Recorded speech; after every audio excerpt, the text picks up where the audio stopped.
انسان تو اللہ کا بنایا ہوا ایک مخلوق ہے، اور وہ اللہ وہ رب العزت جس طرح چاہے تمہیں چلا سکتا ہے، جس طرح چاہے تمہیں کنٹرول کر سکتا ہے۔ تم چاہتے ہو کہ تمہیں کوئی تکلیف نہ آئے، کوئی مصیبت نہ آئے، لیکن ایسا تو نہیں ہوگا۔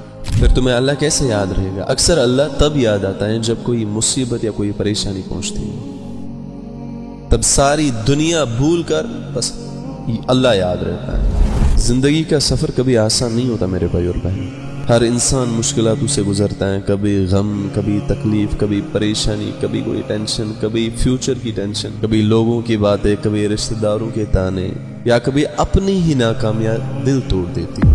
لیکن یاد رکھو، تمہارا رب کبھی تمہاری طاقت سے زیادہ تم پر بوجھ نہیں ڈالے گا۔ قرآن میں اللہ فرماتا ہے کہ میں کبھی اپنے بندے کو اس کی طاقت سے زیادہ بوجھ نہیں ڈالتا۔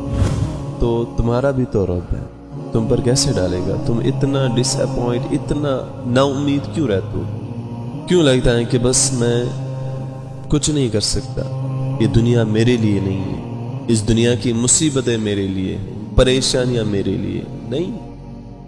وہ اللہ تمہارے ساتھ ہے۔ جو مصیبت تم پر آئی، جو پریشانی تم پر آئی، جس پرابلم سے تم گزر رہے ہو، اس کی طاقت، اس کی ہمت اللہ نے تمہیں دی ہے، بٹ وہ تم پر ہے کہ تم اس کو کیسے یوز کرو۔ صبر اللہ نے تم میں رکھا ہے، لیکن تمہیں صبر کرنا ہے۔ پریشانی آئی، صبر کرنا ہے۔ کوئی مصیبت آئی، صبر کرنا ہے۔ وہی تو سب سے بڑا ہتھیار ہے۔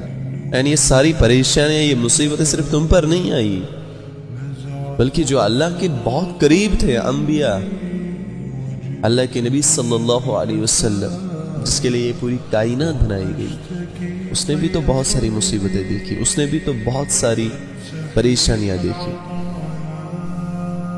لیکن اللہ کے نبی صلی اللہ علیہ وسلم نے کبھی گیو اپ نہیں کیا، کبھی ہار نہیں مانی، ڈٹ کے مقابلہ کیا لوگوں کی باتوں سے۔